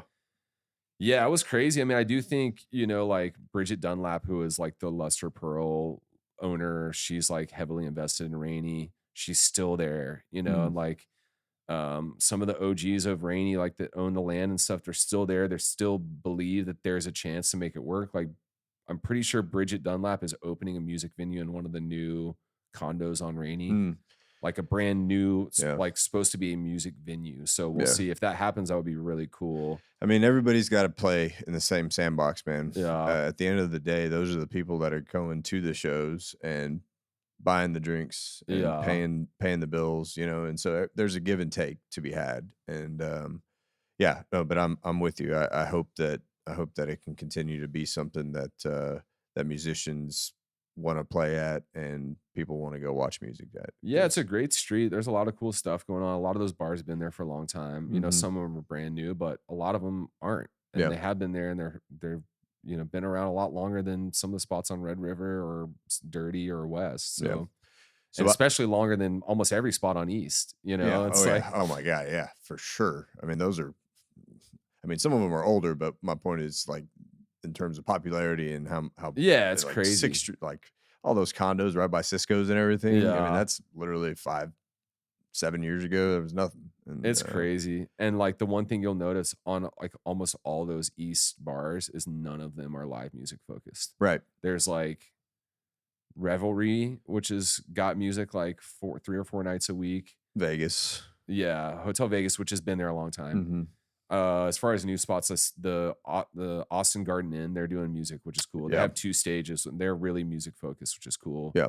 There's a new spot called East End Ballroom that just opened up that I still haven't been to. That's supposed to Yeah, be I haven't dope. been either. I saw it on social media, but I haven't been over there. Nether Hours doing Sundays there now. That's Okay. where they moved their Sunday service to. Okay, what happened to? I think that they like the guy that runs Okay, East End Ballroom. Got Like it. he was over at WTF. yeah. This guy Tripp, and I think Just my following assumption him. is when he opened that spot, they were ready to move Yeah, and okay. go back and hook back up with him because he's a good dude. Nice. And so outside of Ham and your booking at Rainy, what else you do around the scene? I mean, outside of just playing music. Music is like pretty much what fills it Yeah, all the way up. yeah. Like I have like day jobs of music, like for that private band company, Moon Tower Entertainment. I'm the music director for the whole company. So like I audition musicians, I write all the charts for all the songs that we play. I handle all the special requests for music. So like Okay. if a bride and groom want to get first dance to Morgan Wallen's whatever, song. I Mm, got to write a chart for. I got to make a 90-second edit of the song so the band is I ready to play see. it. So like that's something that keeps me busy during the week. I have a church gig that keeps me busy. What church? Riverbend. Okay, nice, I'm a music director there, so like awesome. I also do something similar for them. Um, so that keeps me working on my computer throughout the day for a handful of days a week. Who And else is on Moon Tower? that's so like You that's where I mentioned. met Katrina. Okay, She was singing there for a while. Grayson. As far as the bands, it's PDA, which is like a pop. It's Matchmaker band, which kind of like is one of the OG wedding bands of Austin. hmm, Or at least not, maybe not depending on how OG, but they've been around for like 15 years. They're like classic Motown wedding band. nice. They have a country band called Gone to Texas, country cover band, like 90s country. Yeah, They have another one that's called Love and Happiness, which is just like a hybrid wedding band. And then they have a karaoke band, live band karaoke band, which is okay. fun. Um, That's a good time. they employ a ton of musicians. I think last year they said that they paid like something crazy, like $3 or $4 million to Austin musicians. Whoa, They paid out that much. who runs it? It's a husband and wife, Drew and Amos Traceman, Drew Okay. Davis. And Drew Davis is someone I've been playing music with forever in Austin. I met her like over 10 years ago. She was hustling her music, playing every Wednesday at Whistler's. Oh yeah, That's another East bar that's been doing music. I yeah. think they still are. And we were playing every Wednesday night at Whistler's grinding. And she writes a bunch of really cool, like bluesy soul music, Okay. and was just a hustling her solo music touring, and ended up meeting her now husband, and they took over. Like he was already kind of running this company, and they kind of partnered up and took it to a level that no one kind of thought it was possible to take a local private band company to, Dude, 3 to 4 mil is amazing. Yeah, and that's what they're paying out. Yeah, no, That's that's what I'm not what they're, saying. so Yeah, they're walking with more on top of it, yeah. and paying out a Whoa. ton of sound engineers. And I mean, they got a grip on it for sure. They got a grip on the private scene, and I'm fortunate to be working with them because it's like, I'm not on salary there, but I'm like Mhm. making a salary's wage with the work that I do with them, which is really cool. Does that exist? Question: do you think that exists in any other quote music cities in the United States? Something like that. I Maybe know for it private. exists in big cities like LA, Dallas, Chicago, New York, as far Okay. as like private band Mm-hmm. companies like that. Mm-hmm. I would assume there's something like it in Nashville. There's definitely cool private bands in like New Orleans and Atlanta and stuff. But as far as like the bigger companies, the few that I know are New York, LA. There's one in Dallas. Okay. Um, Well, do you think that the Austin music community in general just kind of, and I guess it's kind of hard to draw a tangent to it because these are private gigs, which exists in every big city, whether they have a music scene or not. Like every big city is going to have a wedding band, for or, sure. and all that stuff. So, but I guess my point is, do you see the Austin music community on the non-private side kind of rallying more around these private gigs? Because I mean, to your point, that's how a lot of these people are getting paid I do think the outside corporate of culture in shows. Austin is very supportive of live music. Yeah, So like I do think probably in Austin more than a lot of other cities, if you're throwing a big corporate event, you feel like you have to have live music 100%. because it's such a brand of Austin. If people are coming from, especially outside of the country, but even in other parts of the country to Austin, they're thinking barbecue and live music, Right. and that's it. So Yeah. like if you're Dell or you're even like we've done a bunch of like Facebook Meta, we've done, I mean, pretty much any big company in Austin, we've played their parties. Nice. Google, huge Google Apple. parties. All these companies know that like, hey, if you're throwing a party in Austin, the people in Austin want music at their parties. Yeah. And the people that are not from Austin that are coming here expect music because that's what they think of when they think of Austin. I mean, it's like that's what people in Austin love, and that's what people from outside of Austin think of. So it's just, I do think, to your point, I think we have a leg up on that as far as musicians with opportunity for private stuff here, Mhm. because I do feel like there is like a pressure on corporate event planners to have live music at their events, which is great. I think that's a win for everybody. Yeah. It's a win for the attendees of their parties, Yep. and it's a win for local musicians that are tapped into that scene, because it's money that you can make in 3 hours. It might take you 6 gigs, you know, of another type of gig to make, you know? Yeah. Well, it's a whole other level of grind if you're not trying to do any private gigs and just, you know, playing night in, night out at a small bar or whatever. And yeah, I just don't, it's just, for me, it just doesn't seem sustainable at yeah. all. And I think I knew that coming from working 9 to 5s and like working at tech companies and making like more money than I probably should have when I was in my mid 20s. Yeah. I was like, well, I can't go back to like not making much money. Yeah. Like, I'm like, that's just, and I did for a little bit. Like, I was working at Facebook for 3 years and then I got fired. And like, they kind of pushed me off the ledge of like, I was hustling music hard at that time. Like, I was basically had 2 full-time careers. And that was part of the reason why they didn't like me towards the end. I mean, personally, I always got along with people there, but professionally, they didn't like that I was just the type of person that would just check all the boxes that they asked me to check, and that was it. That was it. Yeah. That was like, that is a no-no at those kinds of tech companies. They want you to create your own work, check boxes that you didn't even know existed, right. You know, create your own boxes.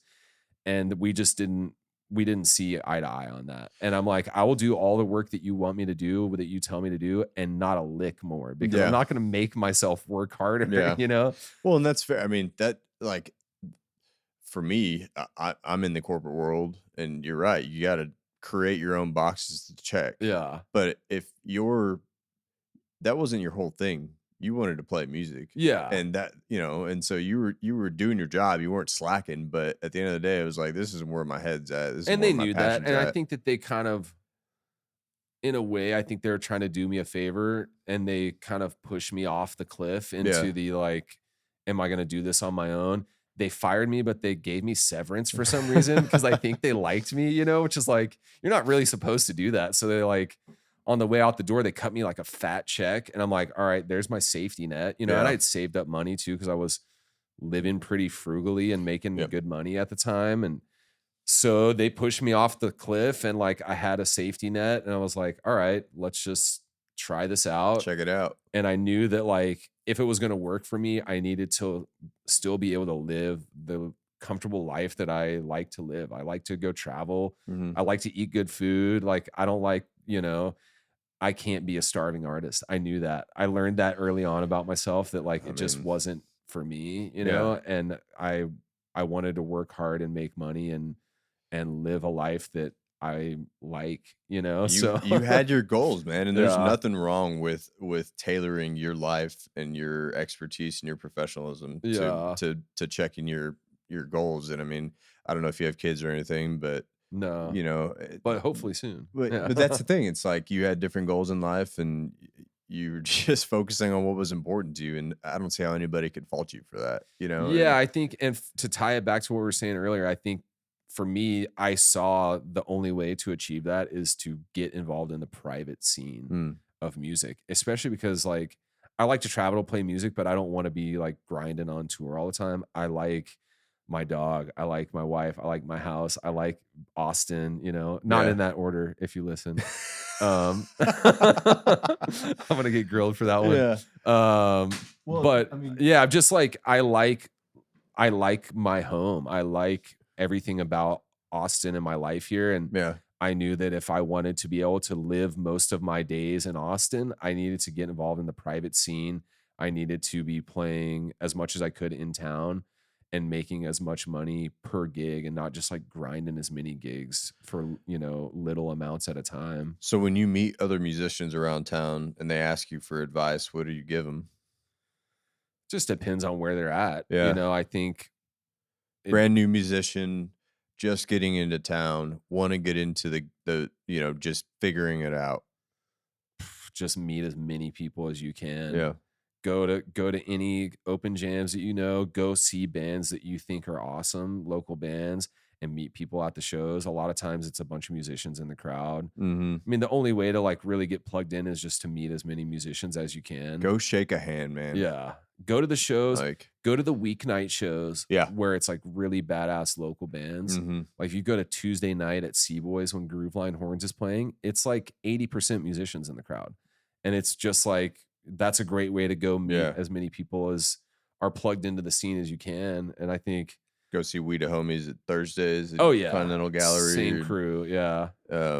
Yeah, I mean, Lindsay Beaver and Nico have a show at Antone's coming up, and it's just like, man, that's where you, to your point, that's where you really figure out who's in the scene, who's just meet waves people or go up to someone after the show and say like, hey, it was great watching you play. I'm so and so. I just moved to town. Yeah. If you ever need a keyboardist, holler at me. Yeah. Here's my info. You know. Yeah. And just getting your name out there, being in the circles that you want to find yourself in eventually, and that's really, you know, I don't know. There's so many different paths to take, and I think that's one of them that you kind of have to, regardless of which one that you're going to go. Right. And then I also think, you know, if I try to tell anyone, if you're into trying to get into the private scene, just start putting feelers out there, you know, like it's such a nice way to support yourself and take some pressure off of yourself.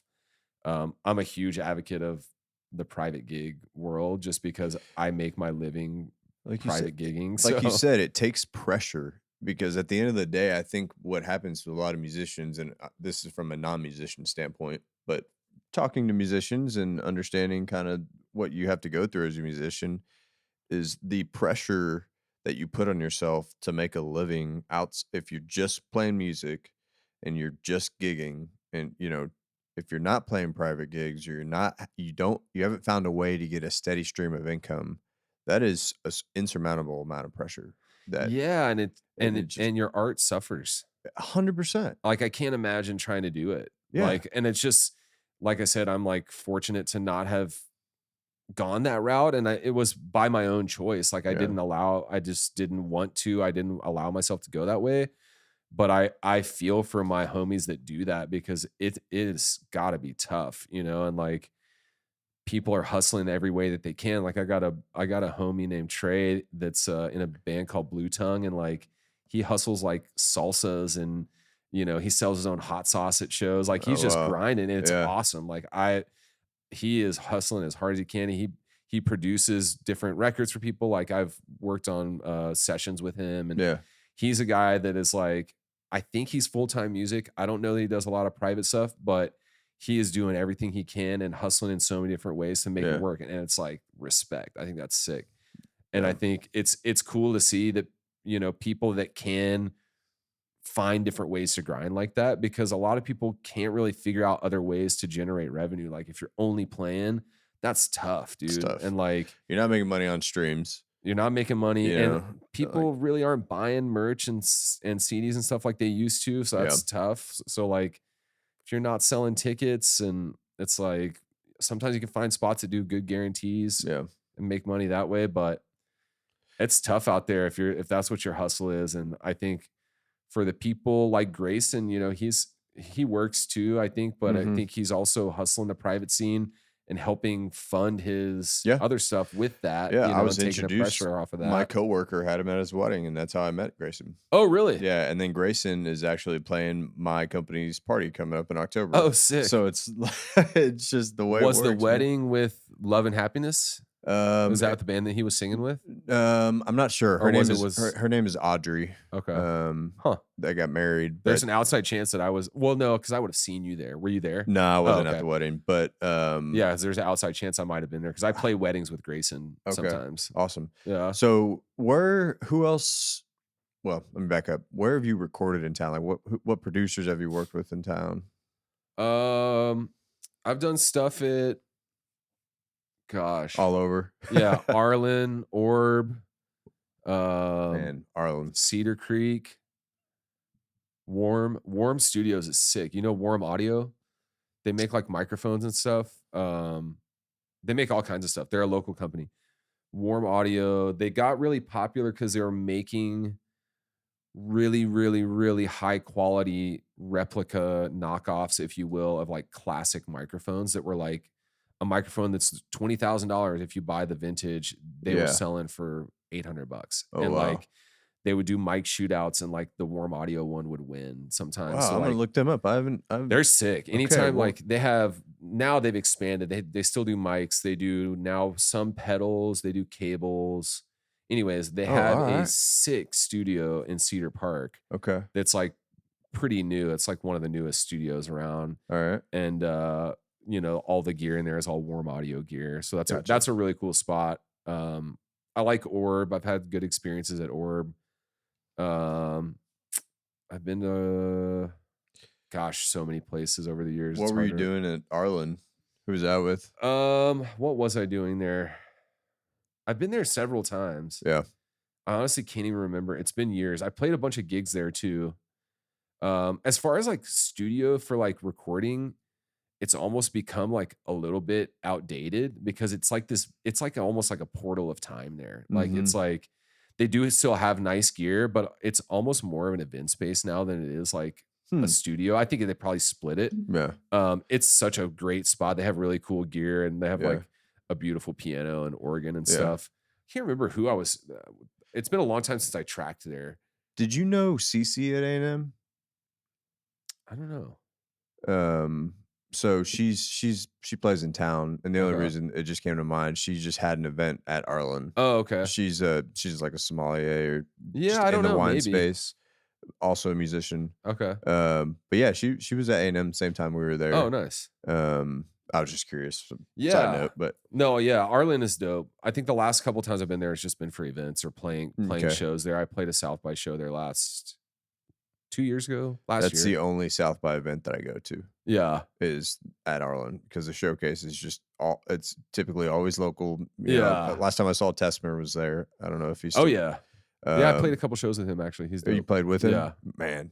Is he still playing? I don't know. I haven't heard his name around in a while. I don't know. Either. I wonder if he moved out of town or something. Yeah, I don't know. I mean, I hope he rips. God, he's so loud. He's so loud, dude. He's like and he plays Texas blues. Yeah. I mean, he's got a pedal board the size of this room and just awesome guitars and awesome. For a gear guy, he's we played some private gig at Stubbs one time together. That was cool. I just got called randomly, like probably he called some keyboardist that wasn't available and they gave him my phone number. That's where the world works, man. Yeah, he's great. Yeah, I played a Texas country showcase at Arlen this past year with this dude, Rio Tripiano. Do you remember him from A&M? He was there. He was playing shows at A&M when we were there. Rio Tripiano. Yeah, Tripiano. He's like he played in a band called Copper Chief for a while. Okay. He's in that Texas country scene, but he doesn't play country music. He's like a ripping blues guitar player, rock and roll. I've known him for a long time. We reconnected a few years ago. I played Steamboat with him, the Texas Music Fest. Yeah. I played with him at Arlen. I think it was, South by's all just sort of run together in my mind.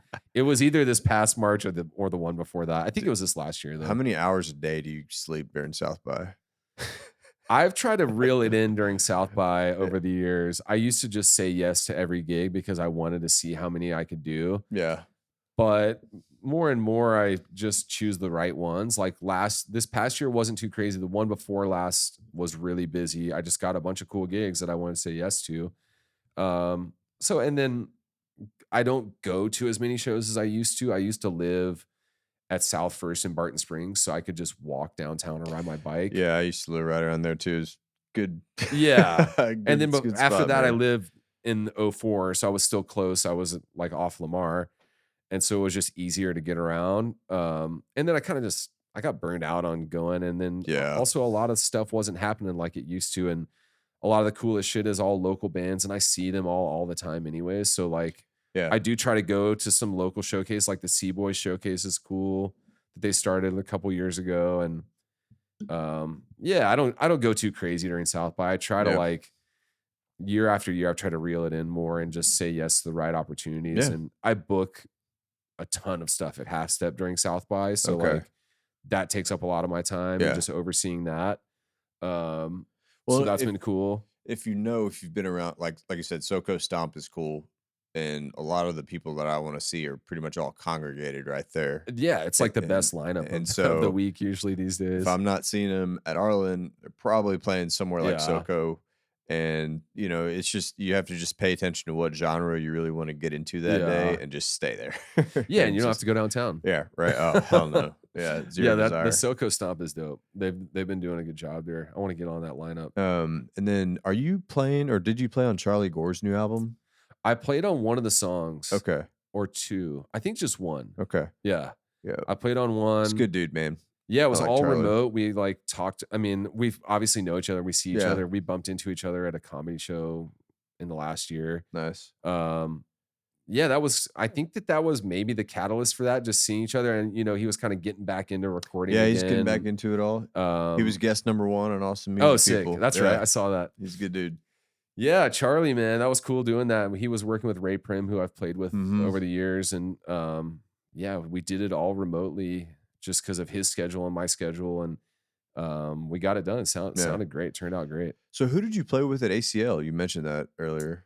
I've played a few times. I played last year with this rapper named Who Killed Kenny, Huh, and not I had familiar. never Local? heard. He was local. He lives in LA now, but he grew Okay. up in Austin. I had never heard of him until I got the call Yeah. to be in a band for ACL with him. I know a guy that does some production stuff for him, and he got booked for ACL, and he was like, "I want to have a band," and so our buddy called us up and was just like, "Yo, I got a guy that wants a band." Basically, like the rhythm section for Midnight Snack, the pop R&B band that I Mhm. have, got hired to be this Okay. guy's backing band. Cool. And so we got in there, we did a couple rehearsals, learned all the stuff, like wrote charts and kind of wrote live arrangements for everything. And it was sick. It sounded I great. And bet. like I love hip hop and R&B. So Yeah. like it was just cool to be in I would love to be in like a really badass live band hip hop situation because I love that vibe. Dude, who are the local rap groups? Like who am I missing? Because I've I've searched a lot and obviously I haven't I I know like 3 local groups and I know there's got to be so many more. You know, I'm not super tapped into it. I was more tapped in when I first moved here. Yeah. I was playing with this guy named Kydd Jones, who's Yeah. still around. Yeah. KYDD. Mhm. You know, there's Riders Against the Storm. They've been around for a long time. Who's the brother sister duo? Magna Carta. Magna Carta. Yeah, and Yeah. I think they're still around doing some stuff. I saw them at a Black Fret, Sonic Guild Oh event. yeah, They're great. Zeely. Oh yeah, Black Lag. Yeah, I think they played a show last week. Zeely was just up with the Kill Tony guys at Yeah, man. MSG He's and doing Blue it. Note and stuff. Yeah. Um, Who else? There's like the guys that pop in with some of the Groove Line guys. Trey God, the MC. He's like kind of been around for a long time in okay. Austin. I know Grady mentioned Big Mike Yep. and his crew, Yeah. College of Hip Hop Knowledge. They got a whole crew of people that are dope. But yeah, it's interesting. When I first moved here, I was really looking for it because I wanted to back a band. I wanted to back a rapper. And we did find some guys that we were able to do that with for a while. That guy, Kydd Jones, we backed for a while. We actually had one of my like, you know, cool show moments was with him during South by like probably 2012 or something. We opened up for Childish Gambino, his first ever live show. Whoa. Childish Gambino's first ever live show. Wow. At South by. It was at like Red 7. And I knew who he was already. I had heard his music because I was a fan of his acting. Yeah. Because he was in like Community and some other stuff. Yeah. And I was like, and his first EP was sick, his rap EP. So I knew who he was. So I was already kind of hyped just to be on the same bill with him. And then we do sound check and he's there. We watch him sound check. And then like, we're just bullshitting with him after. And he's asking me for advice on like live performing because he's never done it before. Wow. He's like, dude, I'm so nervous. Like, how do you guys do this all the time? Like, I've always been behind the camera, you know, or in front of the camera. You know, he wrote for SNL. So he's been in Hollywood. He's been in all these like, you know, big time situations, but he's like, I've never been in front of a crowd and had to like do this before. And he's like, I just watched y'all sound check and y'all just all look so like casually confident. And I'm like, this guy is like a Hollywood megastar Yeah. asking me for advice, you know, like we got a picture together. It was cool, man. It was a trip. And then, you know, fast forward a couple years, he's like headlining festivals. And now, you know, 15 years later, he's Because of like, your advice. yeah, dude, you're welcome, everyone. But yeah, it was crazy, man. It was just cool bullshitting with him because he was somebody I liked. I liked his music. I liked his acting and stuff. He's funny. But yeah, that was a cool. Then that was backing that guy, Kydd Jones, who's still out there doing it. He does some cool stuff with Austin FC. I think he's also like a clothing designer. So I think he like helped design some uniform stuff for them too. Oh, nice. He's cool. I've seen him all over town. Yeah. That was one of the 3 that, Yeah. you know. I'm trying to think who else. There's other guys that I've seen. I'm just not really tapped into that scene at all here anymore. Yeah. Like I was seeking it out when I moved here and found some pockets of it, but really still not a lot. And I think it's just because Austin's live music scene is more band focused. And I think a lot of the guys that want to do rap are in Dallas or Houston. Yeah. San Antonio has a scene way different than Dallas or Houston, but they've got a scene. I mean, growing up, we were listening to a lot of the Houston rappers like, you know, Zero and all those guys. Mike and, Jones. Do you remember, this is before YouTube, they had it was on Yahoo Music. They had a Houston music rapper cypher, and it was like Chingo Bling, Big Hawk. Dude, I gotta find it. I'll send it to you. I was definitely listening to that stuff in high school, but I don't know if I don't even know if I knew about Yahoo Music. Oh, dude, that's how I used to watch music videos. You never watched music videos on the Yahoo Music? Probably. I guess I don't know. I would have to really dig deep into my That's how like memory. You know that Slang Castle, Chili Peppers live at Slang Castle, like that was where I discovered really? Okay. That, you know, this was like early 2000s, but like yeah, I don't even, it's so hard for me to think about like the pre like YouTube. Oh, I know, right? Like, it's wild. You know, I definitely remember like the downloading music era, but I think thinking about discovering music during that era, I don't really remember how I was doing it, you know?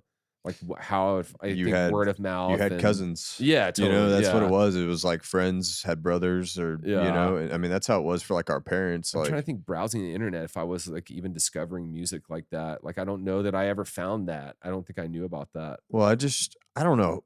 Yeah. And I can't remember how I got there, but, you know, in 8th grade, when I'm really getting into guitar, like I'm learning tabs, trying to figure out how to play Under the Bridge. Oh, yeah. You know, and so like that's probably Chili Peppers is always the gateway. That was the gateway for me for guitar. I mean, bass actually. Live at Slang Castle to this day, that intro still gives me chills. Yeah. That was to me like prime John Frusciante. That was prime Chili Peppers in my opinion. Yeah. I mean, they're still a phenomenal band, but that's cool, man. Yeah, I need to figure out a way to get more out into the rap and hip hop scene here in Austin, because like like in college we went and saw Chance the Rapper at South by. Oh yeah, dude, in a Fader Fort. It wasn't even at Fader Fort. It was like this was like a room this size, really. And this is right. He had just put out Acid Rap, and there was like 40 people in the crowd, and that's like my South by story, you know. And like just like my roommate was taking a video. He like took my roommate's phone, was like rapping into his phone, you know. Like, do you listen to his new album? I haven't. It's actually good. Really? Like I was so like kind of scared to listen to it because I was such a huge fan. Like, I got linked into the like acid rap era, and then the next one was sick, and then he flopped super hard with the one after that, The Big Day. Yeah. And then he didn't release anything forever. And then he finally released another one that's actually pretty sick. It just came out like last week, I think. Yeah. Oh, really? Okay. Yeah, it's solid. I would definitely. I'll check it out. I've been spinning it. Well, dude, this is like the same time that like Rigor Mortis was out. Oh yeah. And like the whole Section 80 was out, and like Kendrick Lamar was just like. Did you ever catch any of his South by stuff? No, I saw him. Was it Bonnaroo? I saw him. Yeah, I saw. It was actually kind of wild. It was Yellow Wolf, then Danny Brown, Kendrick Lamar, back to back to back. Oh wow! And it ended with Kendrick Lamar, and it was just a freaking God, that was like 2012. So that was right when Good Kid had come out. yep. Yeah. That was just right in that, man. It's Nice. just it was amazing. I saw. Do you ever remember the Ilmore parties during South by? Did you ever hear about those? I'm sure I did, but I There never was this went. guy. It was actually a guy we got linked in when I was saying we met a promoter early in the early days of Strawberry Jam in Austin. This guy, Sasha, he had a company called Scoremore that was like really early in the hip hop show promotion in Okay. Austin. Okay. And like he kind of helped catapult guys like Kendrick on a national level. And Wow. he would throw these like legendary South by parties called the Ilmore. He would rent that, the mansion that's like right by Lake Austin Boulevard and Mopac. Yeah. That white mansion on the river right there. Down the highway from like Deep Eddy. I mean, you can see it from Yeah, Mopac. right there. Yeah. He would rent that place out during shit. South by for 3 days. And like ASAP Rocky would be there. I saw Kendrick Lamar there. Whoa. I went to a Kendrick Lamar show there. I'll find a video and send it to you. He was doing backseat freestyle or something off Good Kid. Oh, dude. And we're up in the upstairs area and the floor falls in. It doesn't fall all the way down, but the floor sinks. They cut the music. They're like, everybody needs to get out of here immediately, calmly. But like everyone was rocking so hard, the floor of that like historic mansion like fell a little bit. Oh shit! I'm surprised that wasn't on the news. Nothing happened. That's Nobody why got it wasn't, hurt. yeah. But yeah, we saw some crazy shows. They ended up moving it after a few years. They moved to other places, but I saw a bunch of crazy bubble artists that were about to be huge or that had just broken, like Big Sean and Currency and Big Crit and the whole ASAP crew, Kendrick. That was just a different time for, I think, hip hop as a genre. Yeah, it was definitely when it was blowing up. Yeah, it felt like. Well, I mean, right now, I would say from my perspective, how you doing on time? I don't want to. Okay, I got a gig tonight, but not till like 10. From my perspective, just living in Austin, country and rock and roll are making a strong comeback, and hip hop is not, at least again from where I'm sitting, not the genre it was back in 2012, 13, whenever I was graduating college. For sure. And I don't know if it's because people just got tired of like these like feuds, like, oh, Drake versus Kendrick, like who gives a shit? Yeah. Like, why? I don't know. It was popping then. Like the radio, like think about now, like who's had a radio rap hit? Oh God. Like, I mean, aside from like the Kendrick and Drake stuff that was sort of, but Drake didn't even have any hits during that feud. He's had some stuff that's been popular, but back then it was like all the big hip hop artists were charting. There were big radio hits. It's not really like that as much anymore. I mean, there's some here and there, but the like pop music is pop music now. It's like, and it's all true. It's mostly like female driven pop artists, which is great. I love what's going on, but it's the hip hop at that level is not like it was then. That 2010 to 15, it was just so huge. So many big mega artists, Lil Wayne and Kanye's like golden era, and just kind of all this stuff was happening at the same time. Yeah, there was a certain zeitgeist around that. Like the Carter 4 came out my senior year of high school. Oh yeah. And so that was just like a catapult. And then again, we already touched on it, but like when Section 80 came out and all the ASAP stuff that was coming out of New York. Yeah. And it's just a fun time. I hope there's some kind of crawlback, because there will be eventually. Yeah, I mean, there's still cool stuff coming out. It's just not at the mega level, just because pop is popping right now, which it wasn't for a while. Like it wasn't.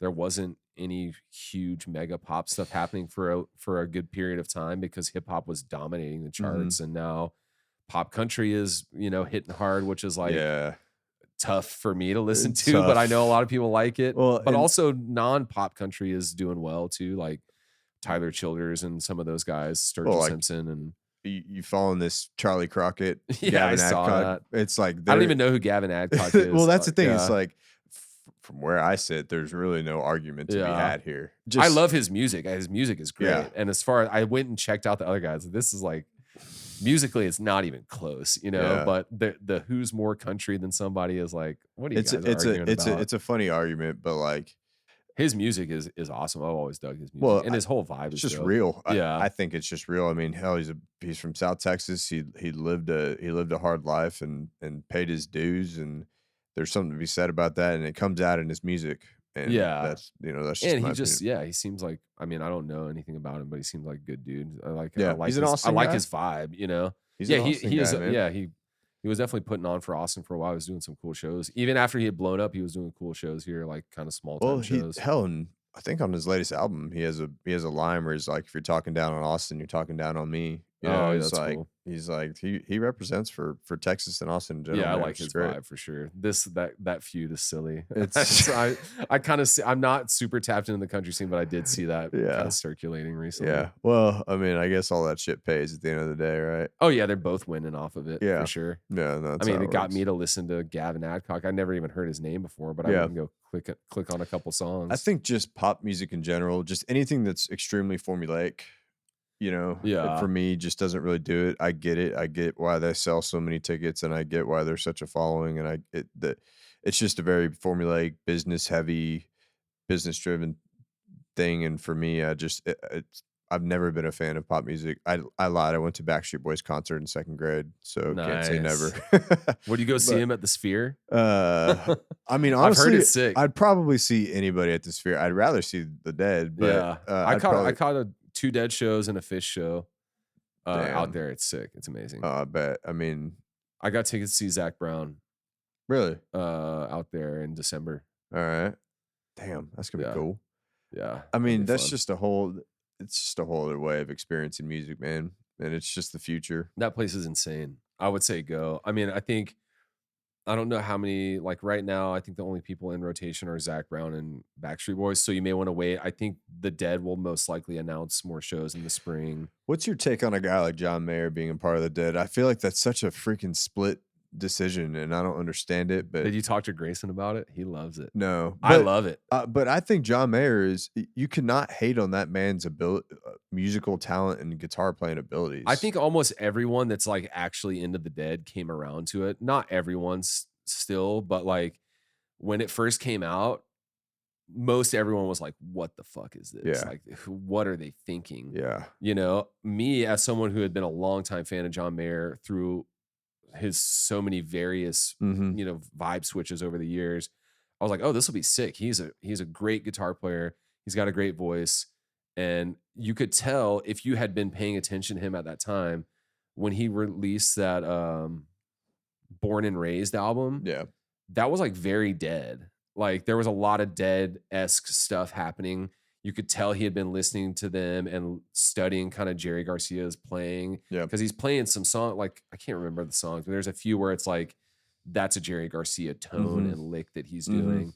And then it comes out down the road when he's explaining how he ended up in the gig. Like, yeah, I was in a dark place. I started listening to Grateful Dead and my mind was just blown by their songwriting, all this stuff. And he kind of got the bug that a lot of us do with the jam band stuff. Yeah.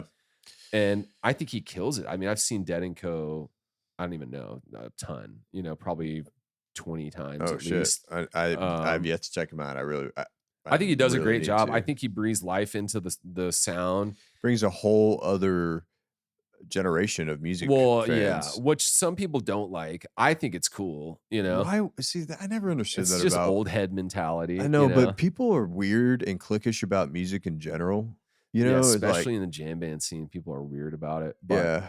I think it's great. I think a lot of the old heads that were really against it at first, when they started watching him do it, they were like, okay, he's sick. Yeah. Like he's definitely, there are guys that can do the Jerry Garcia thing better than him for sure. There's guys locally in town that can do it better than him, but he's not trying to just do the Jerry thing. He's just playing the Dead's music. He's hitting the things that matter. And then also just being John Mayer. He's being John Mayer. Yeah. And I think I am happier with that than if he tried to go full Jerry Garcia on it and like did a bad impression. It's terrible. Yeah. So I love it. I think it's great. I think if you don't like it, I can kind of understand it to some degree. If you've listened to it enough to be like, I listened to it, I don't like it.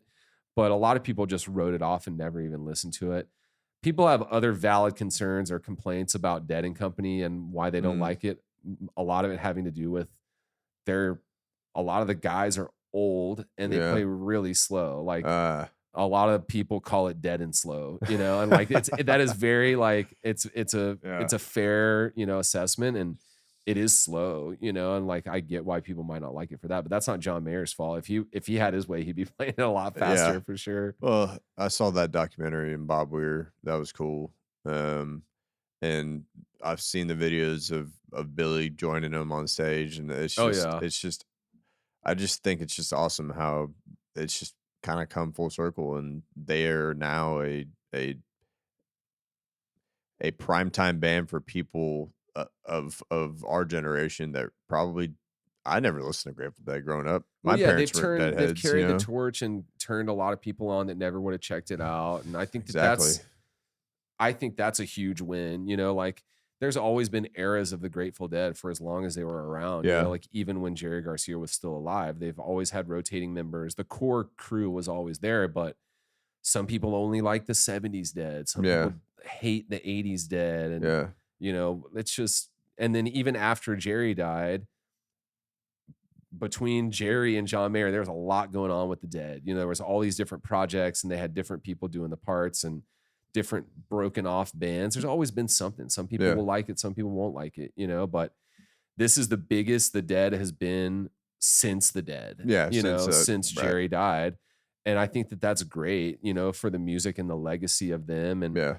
And if Bob Weir and some of the guys sign off on it, then who is some old head to say that, like, I don't, you know, like Exactly. they said yes to John Mayer. Like, Exactly. who are you to say no? You know, like you can like what you Nobody. like, but you know, for you to say he's unqualified, like you're telling Bob Weir that he's wrong. Like it's his band. Yeah. He's an OG. Agreed. So I like it. I'm into it. And I get why some people wouldn't like it, but I love it. I think he's great live Yeah. with them. And I've always liked him. I've seen him in all his iterations and solo, trio, band. I mean, I think live at Nakia Theater is one of the quintessential modern blues albums Oh of yeah, all times, in my opinion. dude. I got mean, to see the trio in Vegas on New Year's Eve one time. whoa. Right after when they first released that album, Try. Yeah. He did a show in New Year's Eve at, I think it was at Hard Rock. I can't even, it was a long time ago.